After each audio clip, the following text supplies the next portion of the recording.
किसान, बदलते भारत की शान। डीडी किसान, बदलते भारत की शान।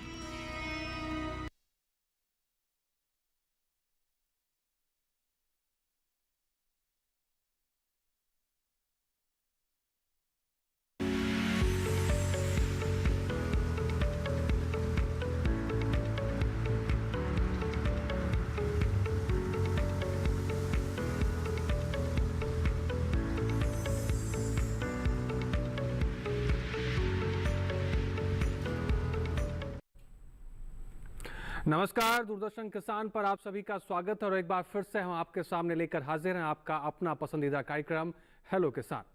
हेलो किसान एक ऐसा कार्यक्रम जिसके माध्यम से हम आपको कृषि क्षेत्र से जुड़ी हुई ऐसी महत्वपूर्ण जानकारियां उपलब्ध कराते हैं ताकि आपकी खेती किसानी में सकारात्मक प्रभाव पड़ सके, आप आगे बढ़ सके, आपकी आय बढ़ सके और आपकी उत्पादन क्षमता भी अच्छी हो सके।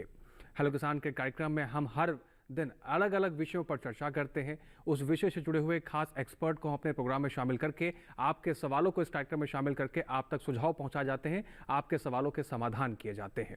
हेलो किसान कार्यक्रम का उद्देश्य यही है कि किसान भाई आगे बढ़ सके और उनके समस्याओं का समाधान किया जा सके। इसीलिए कार्यक्रम का नाम रखा गया है हेलो किसान, क्योंकि आपके सवाल इस कार्यक्रम में शामिल किए जाते हैं। आज कौन से ऐसे विषय हैं जिस पर हम चर्चा करेंगे और आपकी समस्याओं का समाधान इस कार्यक्रम के माध्यम से उपलब्ध कराए जाएंगे, तो आज के विषय पर नजर डाल लेते हैं। आज का विषय हेलो किसान कार्यक्रम में रहेगा श्री अन्न की खेती, बहुत महत्वपूर्ण विषय है। और इसके अलावा दूसरा विषय जो आज हम चर्चा करेंगे, कीवी फल के बगीचों की देखभाल कैसे करें, यह भी बहुत महत्वपूर्ण विषय है। इन दोनों विषय से जुड़े हुए आज जो भी सवाल आपके होंगे उसको इस कार्यक्रम में शामिल किया जाएगा। खास एक्सपर्ट इस विषय से जुड़े हुए आपके सवालों के जवाब लाइव इस कार्यक्रम के माध्यम से देंगे। लेकिन आप अपने सवाल पूछ कैसे सकते हैं? आपको फोन उठाना है, टोल फ्री नंबर के जरिए अपने सवाल पूछने हैं। टोल फ्री नंबर आप नोट कर लीजिए 1800113060, 1800113061। फोन करते समय विशेष रूप का ध्यान रखें कि आपके टेलीविजन की आवाज कम हो ताकि एक बेहतर संवाद स्थापित हो सके और आपके फोन में नेटवर्क की पर्याप्त मात्रा हो ताकि बातचीत करने में कोई समस्या न आए। इसके अलावा दर्शकों, आप अपने कोई भी सवाल आप हमें व्हाट्सएप के जरिए भी पहुंचा सकते हैं। व्हाट्सएप नंबर नोट कर लीजिए 88005207। व्हाट्सएप करते समय एक चीज का ध्यान रखें कि आप जहां से हमें व्हाट्सएप कर रहे हैं अपना नाम और जगह का नाम लिखना ना भूलें। इसके अलावा दर्शकों, आप हमें ईमेल के जरिए भी अपने सवाल पहुंचा सकते हैं। ईमेल आईडी नोट कर सकते हैं आप hellokisan2015@gmail.com। अब वक्त हो गया उन खास एक्सपर्ट से मिलने का जो आज आपकी समस्याओं का समाधान करेंगे और बेहतर जानकारियां आप तक पहुंचाएंगे ताकि आपकी खेती किसानी में बेहतर परिवर्तन आ सके। तो स्वागत करते हैं सबसे पहले डॉक्टर कपिला शेखावत जी, आपका बहुत स्वागत है। आप हमारे साथ स्टूडियो में मौजूद हैं, प्रधान वैज्ञानिक सस्य विज्ञान संभाग IRI पूसा नई दिल्ली से। आपका स्वागत है मैम। इसके साथ ही आज हमारे साथ डॉक्टर विक्रमादित्य पांडे जी हैं। सर, आपका भी बहुत स्वागत है। आप प्रधान वैज्ञानिक हैं, भारतीय कृषि अनुसंधान परिषद दिल्ली से जी। तो आज हेलो किसान कार्यक्रम में हम दो महत्वपूर्ण विषय पर चर्चा कर रहे हैं। सबसे पहले विषय की शुरुआत करेंगे श्री अन्न की खेती से। डॉक्टर कपिला जी का मैं रुख करूंगा। डॉक्टर कपिला जी, श्री अन्न खेती की जब हम बात करते हैं, आमतौर पर देखा जाए तो लोगों को बहुत कुछ पता है कि श्री अन्न मोटा अनाज कहा जाता है, लेकिन अगर इसके गहराई में उतरने की कोशिश की जाए, इसकी महत्ता क्या है और श्री अन्न की खेती कितनी महत्वपूर्ण है, किसान भाइयों के लिए कितनी लाभकारी है? जी पुलकित जी, आपको ध्यान होगा कि 60-70 के दशक में हम पोषण सुरक्षा की दृष्टि से हम हमारी खेती को देखते थे और उसी के कारण हमारे यहाँ हरित क्रांति का जो है वो उद्भव हुआ। उस समय उसकी आवश्यकता भी थी।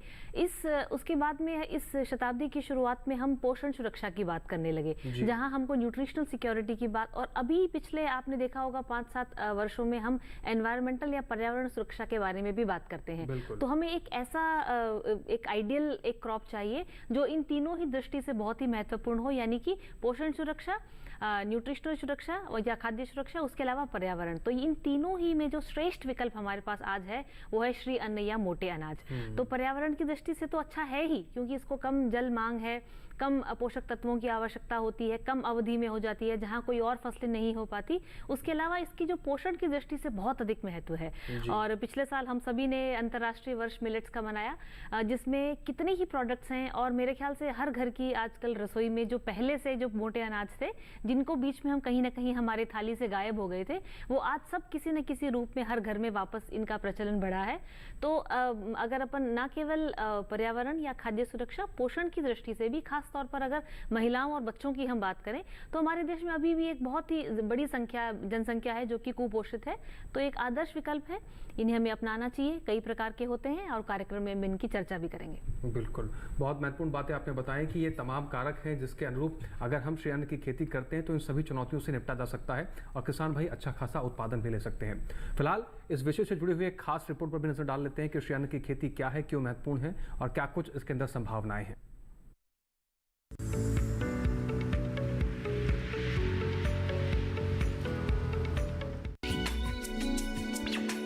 श्री अन्न को ही मोटा अनाज और मिलेट्स भी कहा जाता है। इनमें सूखा सहन करने की अच्छी खासी क्षमता होती है। जहां दूसरी फसलें उग नहीं पाती, वहां इन्हें शुष्क और निर्जल जलवायु में भी उगाया जा सकता है। इसी खूबी के कारण श्री अन्न की खेती तेजी से की जा रही है। श्री अन्न की ज्यादातर फसलें खरीफ की हैं, जिनकी खेती बारिश के मौसम में की जाती है। इनकी खेती के लिए भूमि की बहुत ज्यादा तैयारी करने की जरूरत नहीं होती, न ही इन्हें बहुत ज्यादा सिंचाई की जरूरत होती है। असिंचित भूमि में भी इनकी खेती की जा सकती है। रागी की बात करें तो रागी की खेती कई तरह की उपजाऊ और कार्बनिक पदार्थों से भरपूर मिट्टी में की जा सकती है, लेकिन अच्छी पैदावार के लिए बलुई दोमट मिट्टी को सबसे अच्छा माना जाता है। इसकी खेती के लिए भूमि में जल भराव नहीं होना चाहिए, क्योंकि जल भराव होने की वजह से इसके पौधे खराब हो जाते हैं। रागी की रोपाई के लिए बीज की मात्रा बुवाई की विधि पर निर्भर करती है। ड्रिल विधि से रोपाई के दौरान 1 हेक्टेयर के लिए 10 से 12 किलो बीज की जरूरत होती है, जबकि छिड़काव विधि से रोपाई करने के लिए लगभग 15 किलो बीज की जरूरत पड़ती है।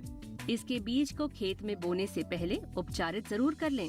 अगर किस्मों की बात करें तो रागी की बेगवती VR 929 किस्म सभी राज्यों में लगाने के लिए अच्छी किस्म है।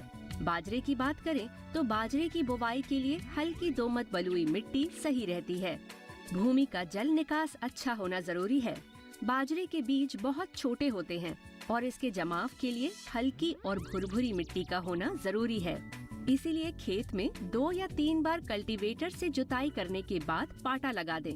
वैसे तो किस्मों का चयन अपने इलाके को ध्यान में रखकर करना चाहिए, लेकिन बाजरे की PHB 13, 14, 15, HHB 146 और पूसा संकर बाजरा 1201, 1202 लगाने के लिए बेहतर है।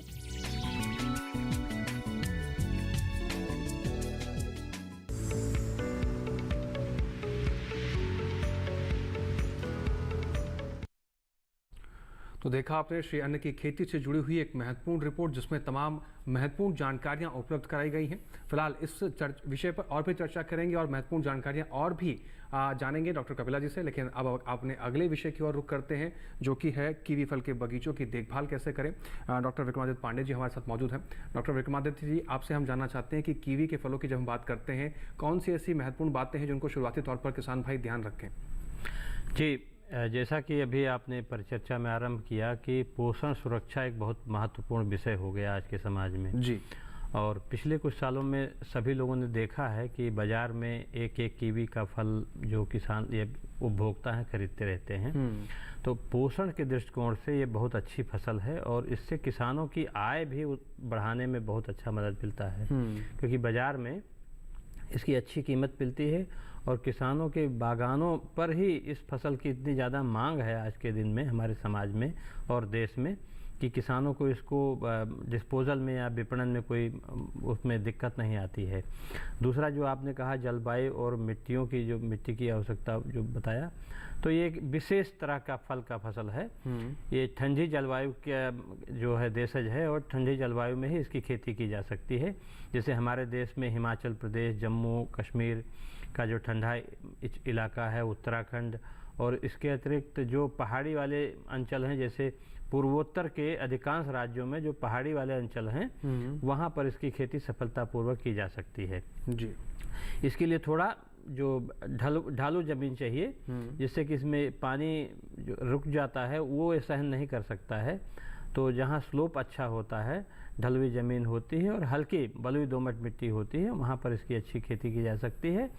विशेष आवश्यकता होती है कि इसको लगभग 800 घंटे से अधिक का चिलिंग रिक्वायरमेंट की आवश्यकता होती है। चिलिंग फलों के बारे में हम आपसे जानना चाहेंगे डॉक्टर पांडे जी, लेकिन फिलहाल इस विशिष्ट जुड़ी हुई खास रिपोर्ट पर नजर डाल लेते हैं।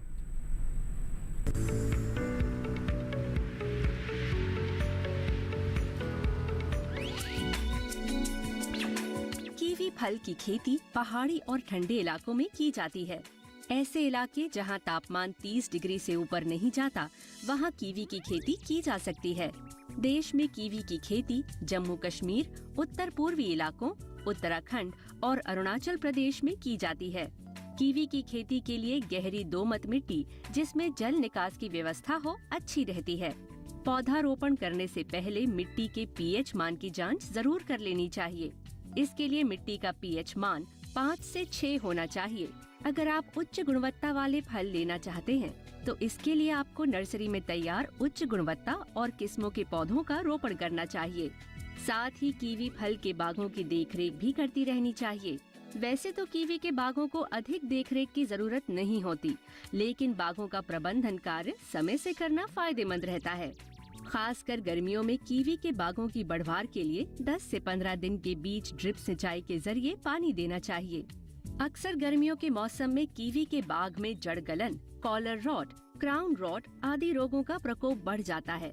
ऐसा पेड़ की जड़ों में पानी भरने के कारण और मिट्टी में फफूंद के कारण होता है। इनकी रोकथाम के लिए जल निकासी की व्यवस्था करें और प्रभावित जगहों पर कृषि विशेषज्ञों की सलाह से जैविक कीटनाशक और जीवाणुनाशक दवाओं का छिड़काव करें।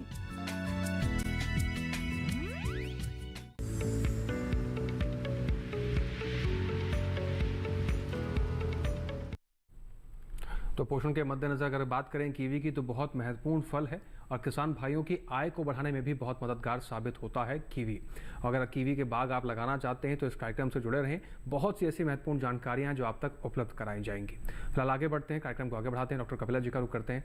डॉक्टर कपिला जी, शुरुआत जब हमने करी तो आपने बताया मेजर और माइनर मिलेट्स के बारे में। हाँ जी। इसमें हम आपसे यही जानना चाहते हैं कि मेजर और जो माइनर है मिलेट्स हैं, इनको भी उगाया जाता है और ज़्यादातर जैसे आपने अपनी रिपोर्ट के माध्यम से भी बताया, ज़्यादातर जो मिलेट्स हैं उनकी हम जो खेती है वो खरीफ के मौसम में करते हैं, बारिश के मौसम में।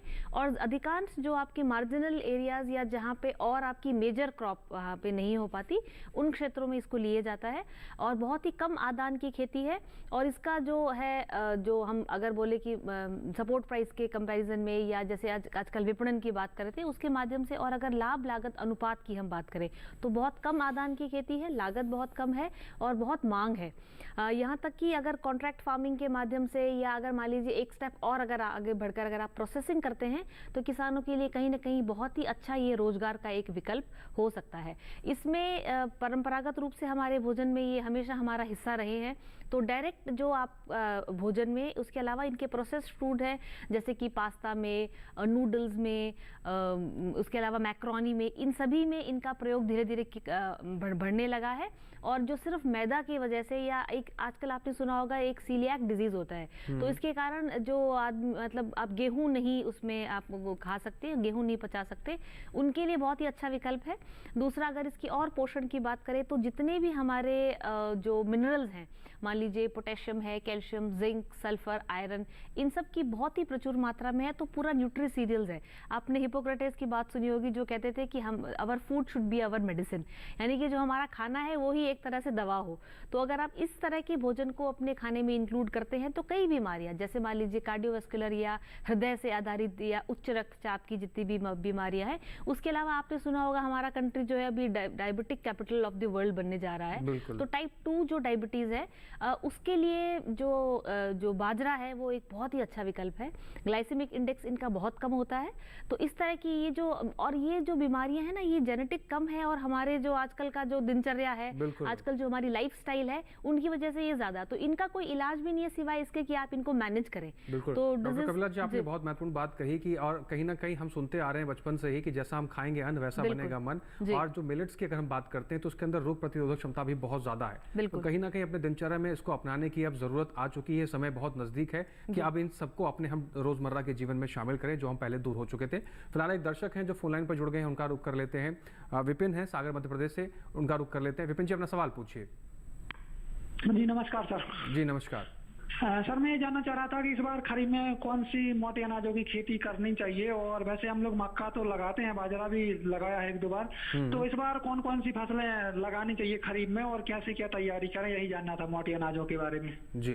विपिन जी बहुत धन्यवाद आपकी जागरूकता के लिए। और आप मोटा अनाज लेते आ रहे हैं, आपने बताया तो मक्का आप लेते आए, लेकिन मक्का में थोड़ी सी जल की मांग जो है वो ज़्यादा रहती है और उसको इस कैटेगरी में तो नहीं रखा जाता, कोर्स सीरियल्स में हम उसको रखते हैं।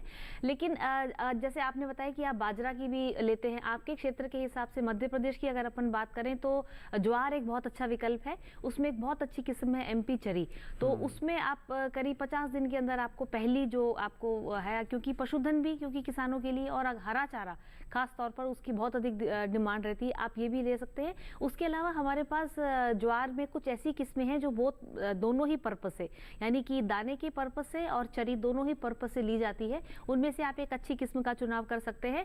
बाजरा आप लेते आए हैं, आप सौरगम ले सकते हैं। उसके अलावा माइनर मिलेट्स की अगर आप लेना चाहते हैं तो मेरा सुझाव यही है कि एक तो आप एक अकेले किसान ना बने, आप अपने आसपास के कई किसानों का एक समूह बनाएं। आपने फार्मर्स प्रोड्यूसर ऑर्गेनाइजर्स के बारे में उसमें बात सुनी, आपने सुना होगा FPOs के बारे में।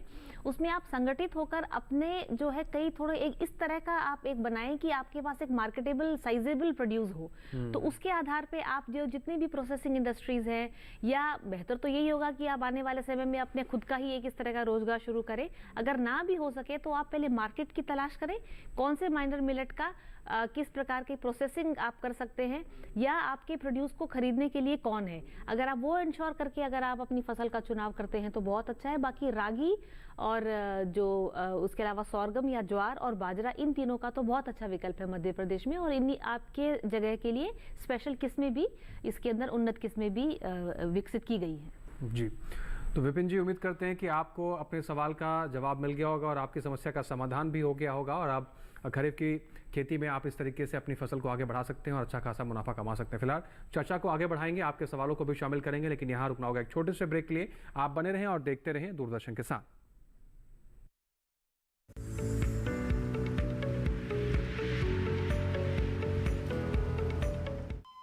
अरे सुन तो। मुझे क्या सुनाना चाहते हो? जो सुनाओ मेरी सौतन को। किसको? अरे वही तुम्हारा मोबाइल फोन जिससे सुबह शाम दिन रात चिपके रहते थे और कहते थे किसान कॉल सेंटर से बातें हो रही हैं। अच्छा ये बात है। हाँ क्यों, क्या हुआ? अब बात नहीं होती क्या? अब तो झट से बात हो जाती है। ऐसा क्या? हाँ, अब तो ज्यादा लाइनें और खास तकनीक के कारण खेती के माहिरों से तुरंत बात हो जाती है। और अगर कभी लाइन व्यस्त हो तो अपनी समस्या फोन पर रिकॉर्ड करा दो, वहाँ से फोन आ जाता है और समस्या की हल का मैसेज भी आ जाता है।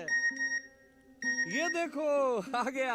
अरे वाह, इसका आजकल कई लोग जो है मेढ़ों पर भी इसकी बुआई करते हैं। किसान आगे बढ़ेंगे, अपना मुनाफा कमा सकते हैं, आपकी आय बढ़ती है, तभी हमारा देश भी प्रगतिशील होगा। फिलहाल डॉक्टर विक्रमादित्य पांडे जी का रुख कर लेते हैं।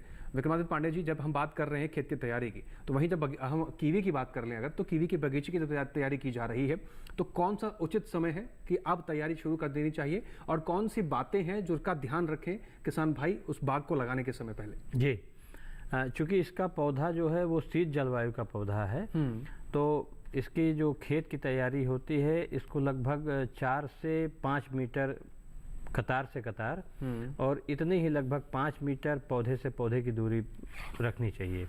इसके लिए लगभग 1 मीटर लंबा, 1 मीटर चौड़ा, एक ही मीटर लगभग गहरा गड्ढा खुदाई कर लेना चाहिए।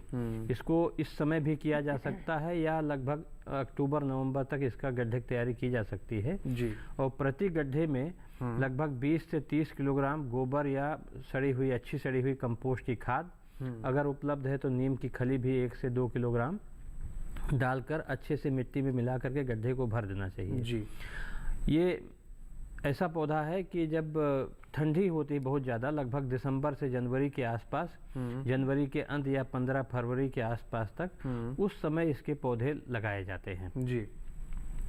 और ये लगाने के बाद में जैसे ठंडक खत्म होती है तो इसमें पौधों में वृद्धि शुरू हो जाती है, वानस्पतिक वृद्धि शुरू हो जाती है।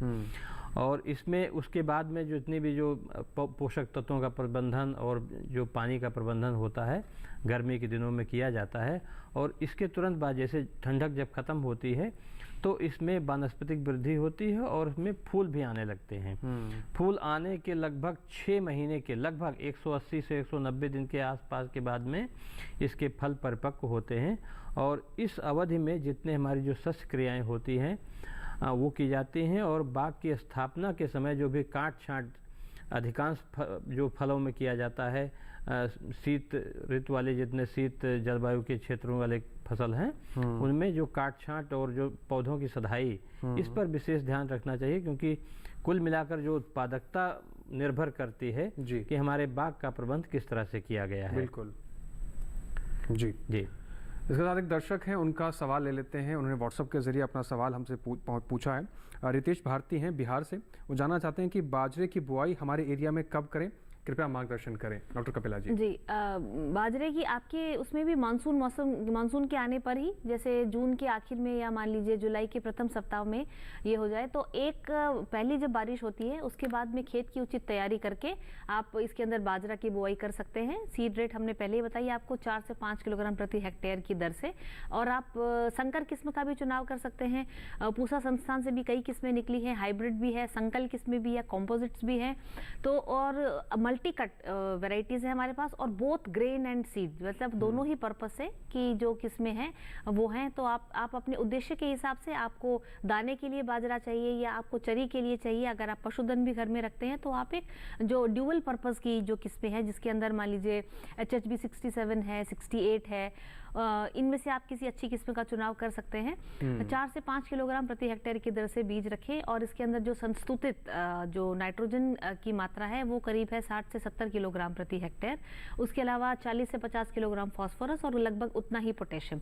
और अगर आप लगातार उसमें इंटेंसिव क्रॉपिंग लेते आए हैं, मतलब 2 या 3 फसलें भी लेते अगर आए हैं, तो मृदा की जांच के आधार पर आप सूक्ष्म तत्व पर जो पोषक तत्व प्रबंधन है उसका भी ध्यान रखें। और जैसे सर ने बताया कि किसी न किसी जैविक विकल्प का भी आप ध्यान रखें, जैसे सड़ी गली गोबर की खाद हो तो करीब 8 से 10 टन प्रति हेक्टेयर की दर से अभी ही वो डाल दें, ताकि बारिश के साथ में जब वो उसका मिक्स हो जाता है तो उसके जो न्यूट्रिएंट्स हैं वो जल्दी ही आपके जो फसल है उसको उपलब्ध हो जाते हैं। जी, आगे बढ़ते हैं। एक और दर्शक है जिनका व्हाट्सएप के जरिए हमें सवाल प्राप्त हुआ है। वो पूछ रहे हैं कीवी के पौधों की गर्मियों में देखभाल कैसे करें। नकुल है, शिमला हिमाचल प्रदेश से। डॉक्टर वेदमाल पांडे जी। जल प्रबंधन एक बहुत बड़ी समस्या भी है और उत्पादकता पर इसका बहुत बड़ा योगदान होता है। जब कीवी का पौधा लगाते हैं तो तीसरे साल में लगभग इसमें फलन आने लगती है जी, और 7-8 वर्ष होने पर इसका पौधा पूरी तरह से विकसित हो जाता है, वानस्पतिक रूप से भी और उत्पादन के दृष्टिकोण से भी। जैसा कि वीडियो में भी बताया गया था कि पानी के प्रबंधन के लिए वैसे इसमें प्रति पौधा लगभग 140 से 150 लीटर प्रति पौधा प्रतिदिन गर्मियों के समय में इसकी आवश्यकता होती है जी। तो मोटा अगर हिसाब देखा जाए तो जितना वाष्पीकरण होता है पानी का उतना ही इसमें पानी देने की आवश्यकता होती है। और पहाड़ी अंचलों में लगभग इतना वाष्पोत्सर्जन हो जाता है, वाष्पीकरण हो जाता है जी। इसके अतिरिक्त अगर हम वो टपक सिंचाई प्रणाली है या ड्रिप इरिगेशन अगर इस्तेमाल करते हैं तो इसमें लगभग 15 से 20% पानी की मात्रा में भी बचत होती है, श्रम कम लगता है और उत्पादकता में भी इसमें अभिवृद्धि होती है। ऐसा देखा गया है कि उत्पादकता में लगभग 15 से 20% से लेकर के 25% कभी-कभी उत्पादकता भी बढ़ जाती है। तो जो हमारा उत्पादन की लागत कम होती है और इससे लाभांश जो किसानों का है उससे बढ़ने की अच्छी संभावना होती है और फसल की गुणवत्ता में भी सुधार होता है। तो लगभग 140 से 150 लीटर प्रति पौधा की दर से सिंचाई करनी चाहिए जी। राय दर्शक हैं जो फोन लाइन पे हमारे साथ जुड़ गए हैं। सुनीता हरियाणा से हैं। सुनीता जी, आपका स्वागत है, अपना सवाल पूछिए।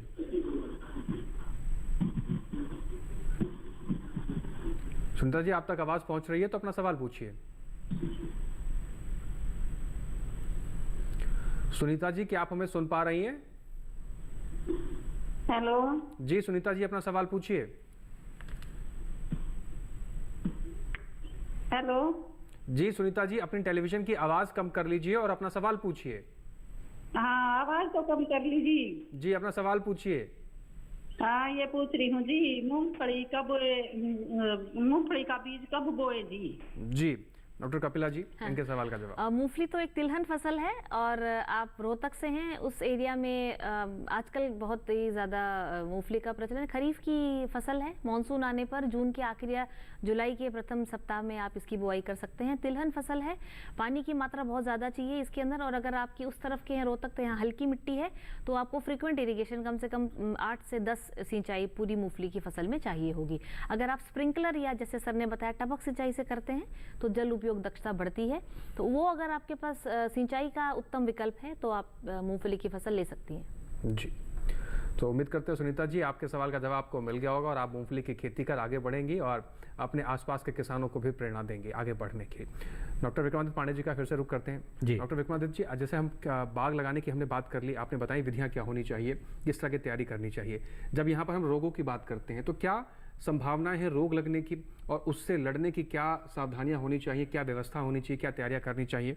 और इससे जुड़ा हुआ एक सवाल हमारे दर्शक हैं अंकुर सहाय आजमगढ़ उत्तर प्रदेश से, उन्होंने भी ये सवाल पूछा है कि कीवी की फसल में बैक्टीरियल लीफ स्पॉट रोग लगने के मुख्य कारण लक्षण क्या है, इसकी रोकथाम कैसे करनी चाहिए? जी, जैसा कि वीडियो में भी बताया गया था, ये जल भराव कीवी जो की फसल है वो जल भराव के प्रति बहुत ज़्यादा प्रभावित होती है।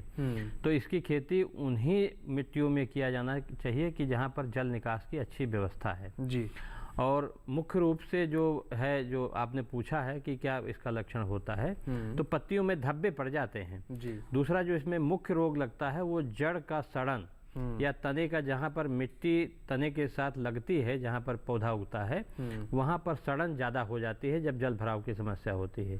और अगर जल निकास की अच्छी व्यवस्था कर दी जाए तो इसका धीरे धीरे अपने आप समाधान हो जाता है।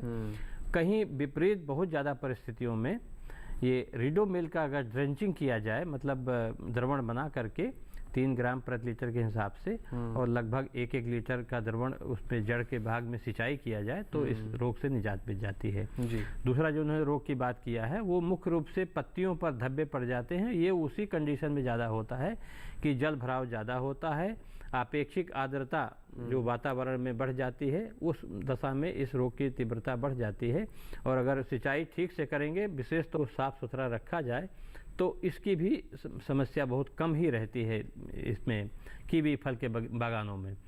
अगर ऐसा कभी हो भी जाता है तो जो रसायन उपलब्ध हैं इसके नियंत्रण के लिए और विशेषज्ञों की सलाह के अनुसार इसका उपयोग किया जा सकता है। इसमें एक नया रसायन भी आया है जो मिलीबग के कंट्रोल के लिए, नियंत्रण के लिए अभिस्थापित किया जाता है। वो मिली मेल्ट नाम से एक रसायन है। इसके साथ साथ मिलीबग को नियंत्रित करने के लिए अगर डिटर्जेंट का एक हल्का द्रवण बना लिया जाए, जो कपड़ा धोते हैं, उस पर जेट के माध्यम से जोर से अगर मारा जाए तो भी मिलीबग बहुत हद तक नियंत्रित किया जा सकता है। जी, ये मोटा मोटी रोग या कीटों के बारे में इतना ही है, कोई ज़्यादा इसमें इसकी समस्या नहीं होती है। इसमें मुख्य बात होती है किस्मों का चुनाव, और इसमें 2 तरह के पौधे होते हैं, एक तो नर फूल वाले होते हैं और दूसरा मादा फूल वाले होते हैं। इनका जो जब रोपण किया जाता है उसका विन्यास किस तरह से हो, ये बहुत ज़्यादा महत्वपूर्ण होता है। इसमें ये होता है कि लगभग प्रति 9 पौधे में जैसे 3 कतारों में 3-3 पौधे लगाए जाते हैं, तो बीच का एक पौधा अगर नर होता है और बाकी 8 पौधे अगर जो मादा पौधे होते हैं जिसमें फूल होता है, इस तरह से इसका विन्यास होना चाहिए किस्मों का लगाने के लिए। अब किस्मों के बारे में, जैसे जो हमारे देश में मुख्य रूप से हेवर्ड, एलिसन, ब्रूनो, ये किस्में बहुत ज़्यादा लोकप्रिय हैं, इनकी खेती की जाती है। जी डॉक्टर पांडे जी, इस किस्मों पर हम विस्तार से जानेंगे आपसे और महत्वपूर्ण जानकारी आपसे और भी लेंगे, लेकिन यहाँ समय की मांग है कि एक छोटा सा ब्रेक ले लिया जाए, उसके बाद फिर से आपके पास लौटेंगे। तो किसान भाइयों, आप बने रहें हमारे साथ और देखते रहें दूरदर्शन किसान। जल्द लौट रहे हैं एक ब्रेक के उस पार।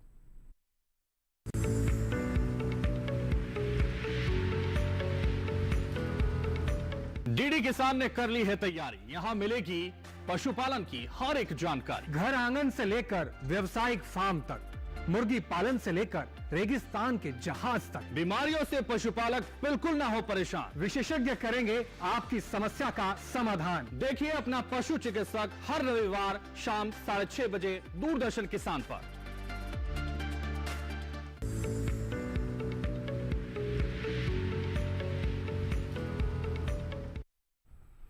ब्रेक के बाद एक बार फिर से आप सभी का स्वागत है। कार्यक्रम हेलो किसान देख रहे हैं आप। चर्चा लगातार जारी है। दो खास मेहमान हमारे साथ स्टूडियो में मौजूद महत्वपूर्ण विषयों पर आप तक महत्वपूर्ण जानकारियां उपलब्ध करा रहे हैं। फिलहाल एक दर्शक हैं लक्ष्मण नागौर राजस्थान से। लक्ष्मण जी, आपका स्वागत है, अपना सवाल पूछिए।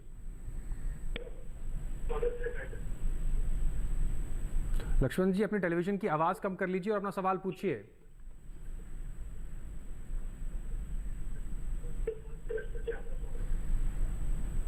जी सर, मेरा सवाल ये है। जी हेलो जी, आपकी आवाज आ रही है, सवाल पूछिए।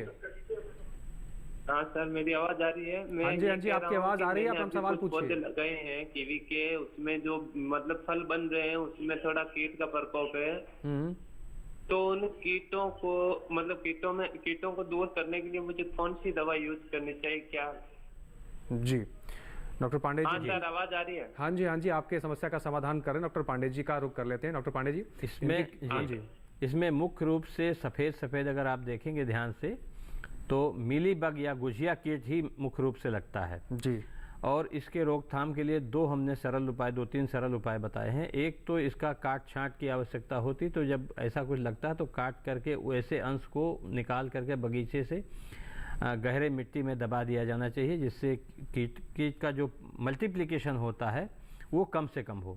दूसरा एक है कि अगर पानी में जो डिटर्जेंट होता है कपड़ा धोने का, जो हम धोते हैं, उसमें अगर अच्छा बना करके द्रवण और जोर से जेट के माध्यम से अगर आप को सिंचाई कर दें या छिड़काव कर दें तो भी वो कीट एकदम धुल जाते हैं।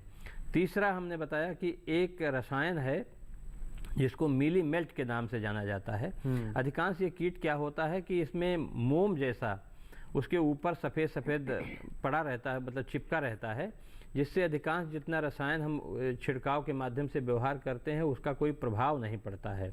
तो उसके लिए जो वैक्स होता है या मोम जैसा जो पदार्थ होता है इस कीट के ऊपर, उसको धुल जाए, इसके लिए चाहे डिटर्जेंट का एक अच्छा स्प्रे करना चाहिए, और दूसरा हमने बताया मीली मेल्ट। ऐसा स्प्रे करने से वो जो वैक्स का अंश है या जो मोम का अंश है वो धुल जाएगा। तो जैसे कीट को यहाँ तक कि अगर अच्छे से धूप लगेगी तो अपने आप मर जाएगा वो जी। तो ये 2-3 तरीके अपनाने से, और हमारा ये कहना है कि ये सभी तरीकों से एक साथ में व्यवहार करें, एक करके एक अभी करें, एक हफ्ते के बाद करें। तो ऐसा करने से जो एकीकृत इसकी व्यवस्था करें तो इससे ज़्यादा आपको लाभ मिल सकता है जी। फिलहाल आगे एक और दर्शक हैं जिन्होंने व्हाट्सएप के जरिए हमें सवाल भेजा है, उनका रुख कर लेते हैं। राजेश गुहाणे हैं महाराठवाड़ा से। उनका सवाल है, हमारे यहाँ ज्वारी बाजरे की खेती बहुत होती है, लेकिन हमारे यहाँ जो खेत में रान डुक्कर प्राणी है उसे हमें बहुत तकलीफ होती है। उसके कोई औषध बताएं, क्या उपाय बताएं हमारी खेती की तरफ जो ना आए। डॉक्टर कपिला जी। मेरे ख्याल से नील गाय की बात कर रहे हैं जी। तो एग्रोनॉमिक या सस्य विज्ञान के पॉइंट ऑफ व्यू से तो कोई बहुत अच्छा इसका समाधान नहीं हो सकता। बस यही है कि आप फेंसिंग करें, और इसमें कुछ ना रिपेलेंट प्लांट्स होते हैं, जैसे कि आप अरंडी का आप एक फेंसिंग कर सकते हैं, क्योंकि पूरे में कंक्रीट या वायरिंग की फेंसिंग तो ठीक नहीं है। आजकल कुछ ऐसे मतलब मैंने स्टार्टअप्स के थ्रू के माध्यम से कई कुछ इस प्रकार के हैं जो स्पेशली यूपी में भी आजकल, क्योंकि नीलगाय की समस्या तो कई जगह पर देखी गई है, तो एक सेंसर्स इंस्टॉल होते हैं, और जैसे ही कोई पशु आता है तो एक तरह की आवाज निकालते हैं जिससे वो उसमें रिपेल या जिससे वो भागते हैं।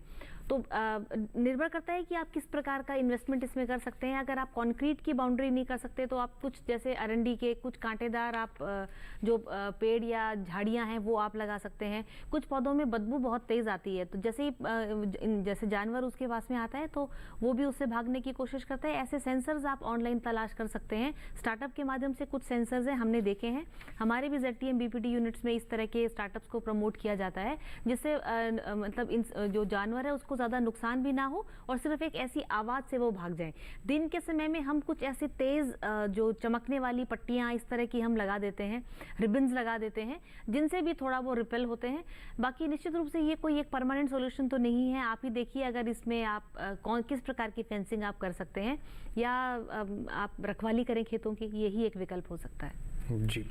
डॉक्टर कपिला जी, इसमें मैं एक सवाल और भी जोड़ना चाहता हूँ कि बुआई करने के बाद खरपतवार नियंत्रण रोक लेने की क्षमता क्या मोटे अनाज में होती है, और साथ ही साथ जब इसके हम खाद्य प्रबंधन की बात करते हैं तो उसमें किस तरीके से क्या कुछ व्यवस्थाएं हैं? बिल्कुल, आपने दो प्रश्न पूछे, एक तो खरपतवार प्रबंधन और दूसरा पोषक तत्व प्रबंधन या खादों का जो प्रबंधन है। तो खरपतवार की बात जहाँ तक है, क्योंकि ये खरीफ मौसम की फसल है और हर बारिश के बाद एक वीड्स का एक नया फ्लश आपके अंदर आता है, तो सर ने एकीकृत या इंटीग्रेटेड मेजर्स की बात की, उसमें कोई एक विकल्प नहीं हो सकता। आपको सबसे पहले अपने खेत को, आप फसल लें या ना लें, आपका खेत जो है खरपतवारों से मुक्त होना चाहिए और आपके खरपतवारों का बीज उत्पादन आपके खेत में नहीं होना चाहिए, यानी कि सीड बैंक ही कम हो। दूसरा, जिस बीज का आप प्रयोग कर रहे हैं वो किसी विश्वसनीय स्रोत से लें। अगर आप अपना भी बचा हुआ बीज रख रहे हैं तो ध्यान रखें कि हार्वेस्टिंग के समय उसमें जो खरपतवार के बीज हैं वो मिक्स ना हो। दूसरी बात, तीसरा बात, आप कोशिश कीजिए कि एक निराई गुड़ाई अगर आप कर सके, मान लीजिए जब फसल थोड़ी बड़ी हो जाती है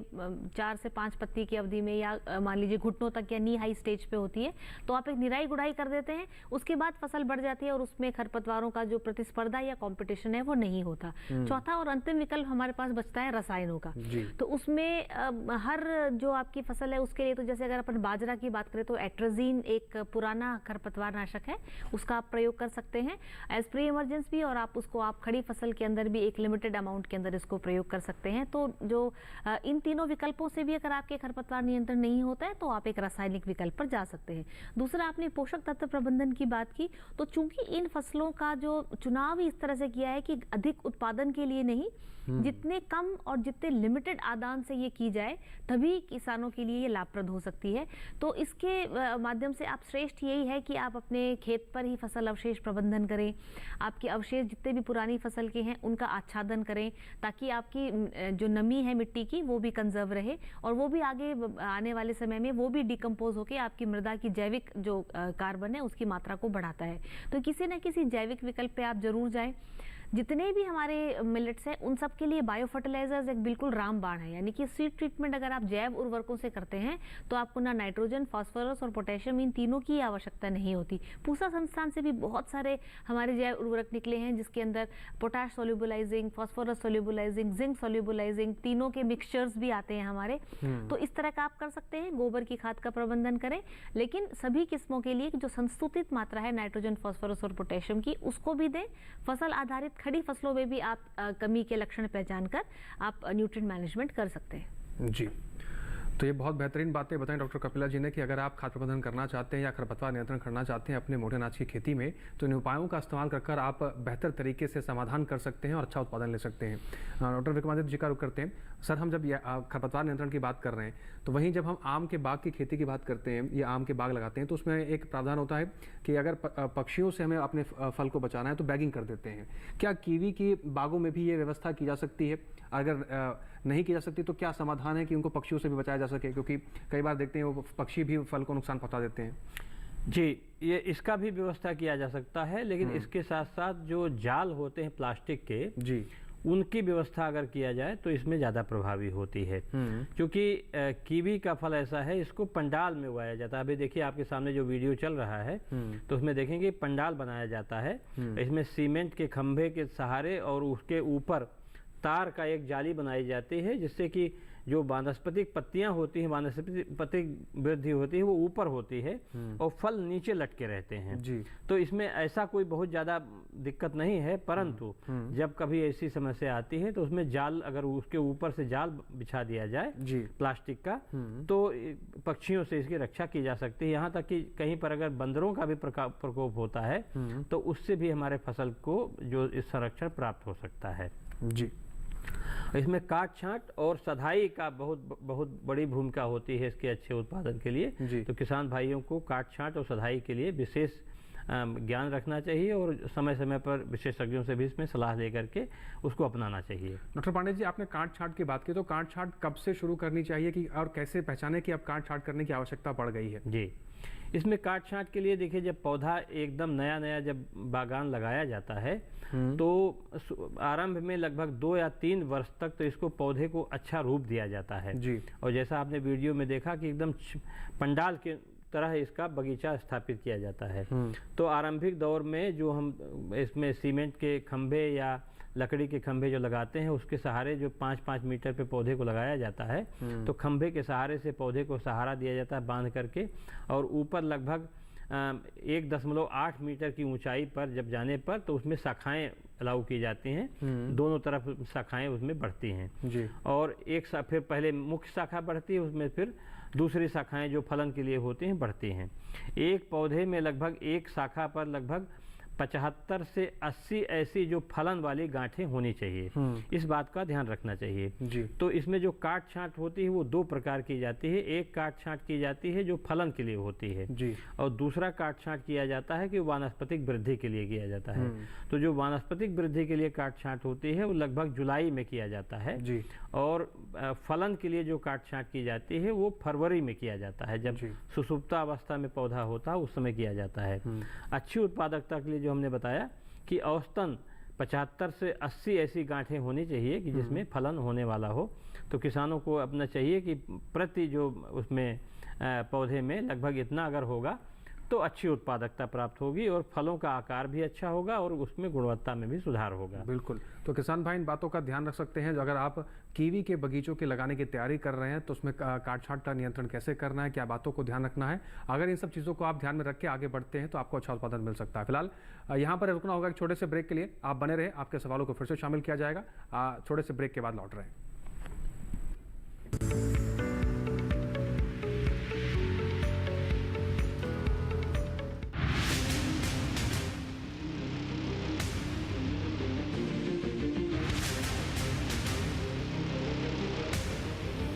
जब तपती है धरती, सूरज उगलता है आग, ठंड में जब सर्दी जमा देती सबके हाल, सब छुप जाते अपने अपने घरों में, तब बाहर निकलता सिर्फ एक इंसान, भरने के लिए हम सबका पेट, खून को पसीने की तरह देता बहा, थक जाता, झुलस जाता, हो जाता बीमार, तब उसकी सेहत का ध्यान रखता सिर्फ डीडी किसान।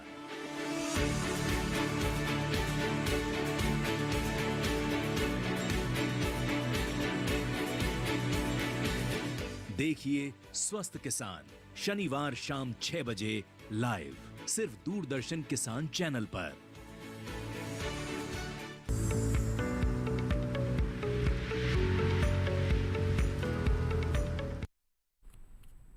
ब्रेक के बाद एक बार फिर से आप सभी का स्वागत है। कार्यक्रम हेलो किसान देख रहे हैं आप। चर्चा को आगे बढ़ाते हैं। फिलहाल एक दर्शक हैं जो महाराष्ट्र से हमारे साथ जुड़ गए हैं, एक बार उनका रुख कर लेते हैं। अरुण जी आपका स्वागत है, अपना सवाल पूछिए। हेलो जी, अरुण जी अपना सवाल पूछिए। जी नमस्ते सर। नमस्ते जी। मैं ये कीवी के खेती के बारे में क्या हम एक जानना चाहते हैं, दो सवाल है। एक, हम क्या इसको ग्रीन हाउस में उगा सकते हैं, और ग्रीन हाउस में दूसरा है ग्रीन हाउस में उगाने के लिए हमको पूरा प्रोसीजर जानना चाहता हूँ मैं आपसे। जी डॉक्टर पांडे जी। तो इसके लिए पेड़ पौधे हमको कहाँ से मिलेंगे? जी आपके सवाल का जवाब दिया जाता है। डॉक्टर पांडे जी बताइए जरा। जी, जैसा कि हमने कार्यक्रम के आरंभ में बताया था कि ग्रीन हाउस में तो इसको एज सच महाराष्ट्र कंडीशन में नहीं किया जा सकता है। कारण क्या है कि इसको लगभग 7 डिग्री सेंटीग्रेड से कम का तापमान 800 घंटे से अधिक चाहिए, जिसको ऐसी दशाओं में हम पूरा नहीं कर सकते हैं। तो पहले प्रश्न का उत्तर तो यही है कि इस तरह से नहीं किया जा सकता है। दूसरा ये है कि जितने पहाड़ी अंचल हैं ऐसे अंचलों में हम जहाँ पर कि लगभग 700-800 घंटे 7 डिग्री सेंटीग्रेड से कम तापमान होता है, ऐसे ही जलवायु की दशाओं में कीवी की खेती की जा सकती है जी। तो ये मतलब सीधा जवाब है कि ऐसी दशाओं में हमको अटेम्प्ट नहीं लेना चाहिए जी। डॉक्टर कपिला जी का रुख कर लेते हैं। डॉक्टर कपिला जी, हम आपसे जानना चाहते हैं, जैसे हम देख रहे हैं आजकल समय में खेती किसानी के क्षेत्र में जब प्रोसेसिंग की बात की जाती है तो बहुत तेजी से ये बढ़ता हुआ सेक्टर है, और वहीं अगर महिलाओं के योगदान की बात करें खेती किसानी के क्षेत्र में तो बहुत समय से महिलाएं भी खेती किसानी में जुड़ी हुई हैं। लेकिन आज प्रोसेसिंग यूनिट में हम देख रहे हैं कि महिलाएं कुछ ज़्यादा ही आगे बढ़ रही हैं, और जब हम मोटे अनाज की खेती की बात कर रहे हैं तो ऐसे बहुत से उद्यमी हैं, महिला उद्यमी जो आगे बढ़कर आ रही हैं, चाहे वो FPO के माध्यम से हो, चाहे वो अकेले ही अपना बिजनेस कर रही हो। बात प्रोसेसिंग की करें और महिलाओं के योगदान की बात करें तो उनके लिए क्या संभावनाएं हैं? बिल्कुल पुलकित जी, देखिए महिलाओं का तो स्वभाव ही है संचयन, प्रोसेसिंग, प्रसंस्करण, संरक्षण।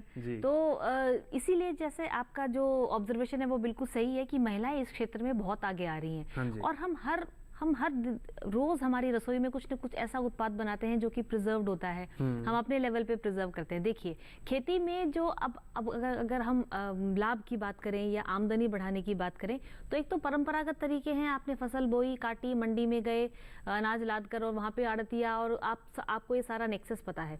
दूसरा ये विकल्प है जहाँ, क्योंकि आजकल देखिए ज्ञान की आजकल कोई कमी नहीं है, सबके पास में स्मार्टफोन है, आजकल यूट्यूब पे आप खोलकर देखिए, और इतनी सारी सक्सेस स्टोरीज जो आपकी सफल गाथाएं हैं वो भी कहीं ना कहीं महिलाओं को प्रेरित करती है। मैं खुद एक बहुत ही अच्छी जो हमारी महिला उद्यमी है पूजा शर्मा जी, आपने भी अपने कार्यक्रम में कई बार उनको बुलाया, आमंत्रित किया है डीडी किसान के माध्यम से, चंदू गांव के एक बहुत ही छोटे से गांव से, और उन्होंने ये जो मिलेट्स के जो बिस्किट्स हैं इनसे बनाना शुरू किया और आज 5 स्टार होटल्स में उनके प्रोडक्ट्स जाते हैं और मांग के आधार पर जाते हैं। और उन्होंने सिर्फ महिलाओं को, अपने गाँव की महिलाओं को आपस में जोड़ा। तो अगर आप, क्योंकि बहुत सारे जो इस प्रकार के उत्पाद है महिलाएं हमेशा अपने घर में बनाती रहती है, उनको एक मार्केटिंग, एक लेबलिंग, एक पॉलिशिंग या एक ट्रेनिंग की आवश्यकता है। तो अगर हम पूसा संस्थान की बात करें तो हमारे भी केवीकेज हैं, हर जिले में केवीके हैं, 730 से भी ज़्यादा केवीकेज पूरे देश पे काम कर रहे हैं, जिनका कहीं ना कहीं उद्यमिता या जो एंटरप्रेन्योरशिप डेवलपमेंट में उनका खास तौर पर रुझान है। महिलाओं के लिए कितनी सारी स्कीम्स है, और जितना भी गवर्नमेंट फंड्स इन प्रोग्राम्स में रिलीज होता है 33% महिलाओं के लिए आरक्षित है, यानी कि एफपीओ भी महिलाओं के नाम पर ही बनेगा, महिलाएं आपस में जुड़ेंगी। सेल्फ हेल्प ग्रुप का एक मॉडर्न रूप है जिसको हम एफपीओज बोलते हैं। तो महिलाएं संगठित हो, वो देखें हमारे यहाँ पर, हमारे गांव में, तहसील में, कस्बे में हम कितना ये जो मान लीजिए रागी है या बिस्किट है, तो और उसमें से कुछ महिलाओं को केवीके के माध्यम से या कुछ और एनजीओज भी हैं उनके माध्यम से हम ट्रेनिंग दिलाएं। और ऐसे प्रोडक्ट्स हैं जैसे बेकरी प्रोडक्ट जितने भी है, बिस्किट्स हैं, पैनकेक्स हैं, वर्मिसेली है जो हम जो सेवई बोलते हैं उसमें ये है, पिज़्ज़ा बेस है और नूडल्स हैं, जिसमें आजकल कहीं ना कहीं सभी का रुझान है। और हमारे जो खाद्य की जो पद्धति है, हमारी जो फूड हैबिट्स हैं, उनमें भी बहुत सारा चेंज है। तो आप टारगेट करें आपके यहाँ पे कौन सी जो आपकी अनाज, ये जो आपकी मिलेट की फसल हो सकती है, उसके कौन कौन से बाय प्रोडक्ट्स बन सकते हैं, उनके लिए ट्रेनिंग लें और शुरुआत दूर के तौर पर एक छोटी एक यूनिट से इस्टेब्लिश हो और अपना एक ब्रांड नेम बनाएं।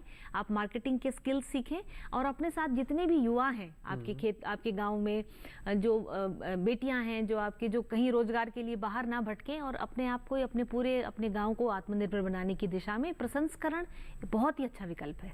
जी, तो बहुत अच्छा विकल्प यहाँ पर डॉक्टर कपिला जी ने विस्तार रूप से बताया है कि अगर प्रोसेसिंग में अगर कोई किसान आगे बढ़ना चाहता है या महिला किसान आगे बढ़ना चाहती है तो अपार संभावनाएं हैं। और जिस तरीके से इन उत्पादों की मांग बढ़ रही है, ऐसे में आप प्रोसेसिंग कर अपने उत्पाद का मूल्य संवर्धन भी कर सकते हैं। बिल्कुल, बस करने की आपको एक चेष्टा होनी चाहिए, एक सोच होनी चाहिए। जी, आप एक नॉर्मल चीज देते हैं, इसके अलावा मान लीजिए आपने एक ब्रांड नेम बना के आप बड़े मॉल्स में एक बिस्किट्स के रूप में, बाजरे के लड्डू, इस तरह के जो अगर आप कहीं आपका अपना एक ब्रांड एस्टेब्लिश कर ले और वो सत्यापित हो जाए तो फिर तो कोई सीमा ही नहीं। बिल्कुल, और बहुत सी महिलाएं आगे भी बढ़ रही हैं इस तरीके से, उनके ब्रांड भी चल रहे हैं और मार्केट में उनके उत्पादों की काफी ज्यादा मांग है। डॉक्टर पांडे जी का रुख कर लेते हैं। जी, डॉक्टर पांडे जी का रुख कर लेते हैं। डॉक्टर पांडे जी, आप सभी मुद्दों पे हमने बात करी, अब आखिरी में हम इस बात कर लेते हैं कि जब कीवी के फल तैयार हो जाते हैं, अंतःकरण में हम अगर बात करें तो उसके तुड़ाई की विधि क्या होनी चाहिए, किन बातों का ध्यान रखें तुड़ाई करते समय, और पैकिंग का क्या महत्व है मार्केट तक ले जाने का?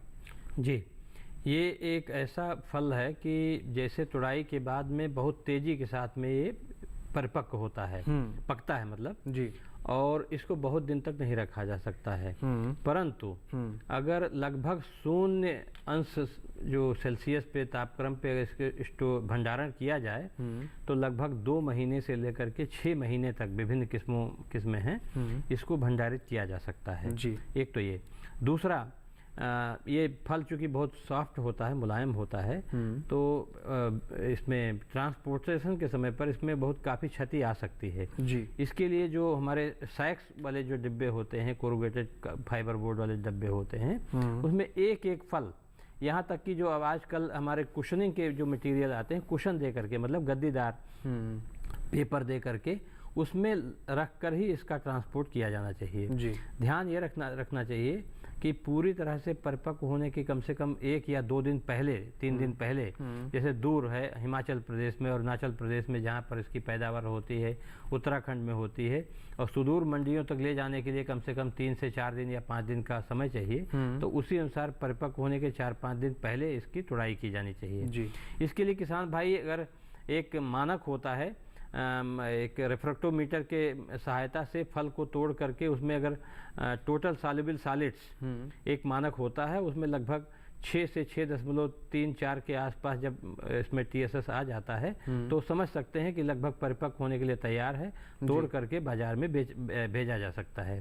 और इसके जो भंडारण है लगभग 2 महीने तो आराम से लगभग 0 डिग्री सेंटीग्रेड के तापमान पर और भंडारण किया जा सकता है। 95% आपेक्षिक आर्द्रता होनी चाहिए, 90 से 95%। ऐसे कंडीशन में अगर इसको रखेंगे 2 से 4 महीने इसको रखा भी जा सकता है जी। और जहाँ तक जी और इसमें भी परागण की बहुत बड़ी समस्या होती है, तो लगभग प्रति हेक्टेयर 8 से 9 या 10 इस मधुमक्खी के जो छत्ते इसमें रखे जाने चाहिए, जिसकी सहायता से परागण अच्छा होता है और उत्पादकता बढ़ जाती है। डॉक्टर पांडे जी, समय की कमी की वजह से जो आपने महत्वपूर्ण जानकारियां हमें साझा की है, इसके आगे हम आप थोड़ा सा विलंब हो रहा अगर हम थोड़ा सा आगे बढ़ेंगे, लेकिन आपने जो जानकारियां साझा करी हैं उसके लिए आपका बहुत शुक्रिया और उम्मीद करते हैं कि किसान भाइयों तक ये जानकारियां सही तरीके से पहुंची हैं और सही समय पर जानकारियों का उचित लाभ उठाएंगे। डॉक्टर कपिला जी, आपने समय निकालकर जो स्टूडियो में आए, डॉक्टर पांडे जी आप भी समय निकालकर स्टूडियो में आए और महत्वपूर्ण जानकारी हमारे किसान भाइयों के लिए साझा की और जो उद्देश्य इस कार्यक्रम का उसको सफलतापूर्वक निभाया। आप दोनों का बहुत शुक्रिया। नमस्कार, धन्यवाद। तो आज हेलो किसान कार्यक्रम में 2 महत्वपूर्ण विषयों पर हमने चर्चा की और इस कार्यक्रम के माध्यम से तमाम महत्वपूर्ण जानकारियां आप तक उपलब्ध कराने की कोशिश की। उम्मीद करते हैं कि इन जानकारियों का किसान भाई सही तरीके से सही समय पर उचित लाभ उठाएंगे, अपनी खेती किसानी में परिवर्तन ला सकेंगे। इसके साथ ही हेलो किसान के अगले कार्यक्रम में कौन से विषय पर हम चर्चा करेंगे, एक बार उस पर भी नजर डाल लेते हैं। अगले कार्यक्रम में धान की रोपाई एवं सावधानियां पर बात होगी और साथ ही साथ दूसरा विषय रहेगा आंवला की खेती एवं प्रसंस्करण कैसे करें, इसके बारे में हम बात करेंगे। इस विषय से जुड़े हुए जो भी आपके सवाल हैं या जो भी आप हम तक अपना सुझाव पहुंचाना चाहते हैं, आप हमारे ईमेल आईडी पर अपने सवाल सुझाव भेज सकते हैं। ईमेल आईडी नोट कर लीजिए, hellokisan2015@gmail.com। इसके अलावा आप किसान कॉल सेंटर पर कॉल करके भी अपना सवाल दर्ज करा सकते हैं। आप हमारा किसान कॉल सेंटर का नंबर नोट कर लीजिए 1800113060, जो कि सोमवार से शनिवार सुबह 6 बजे से रात के 10 बजे तक खुला रहता है। इसके अलावा हेलो किसान के कार्यक्रम को आप हमारे YouTube चैनल पर भी देख सकते हैं। QR कोड स्क्रीन पर दिखाए जा रहे हैं, इसको स्कैन कीजिए और सीधा डीडी किसान के YouTube चैनल पर पहुंचकर कार्यक्रम हेलो किसान को कहीं भी किसी भी वक्त बैठकर अपने मोबाइल फोन पर भी देख सकते हैं। इसके साथ ही आज के हेलो किसान कार्यक्रम में बस इतना ही। उम्मीद करते हैं कि इन जानकारियों सही तरीके से किसान भाई लाभ उठाएंगे, किसान भाई आगे बढ़ेंगे और सीखते रहेंगे। फिलहाल आज के लिए बस इतना ही, हमें दीजिए इजाजत। नमस्कार।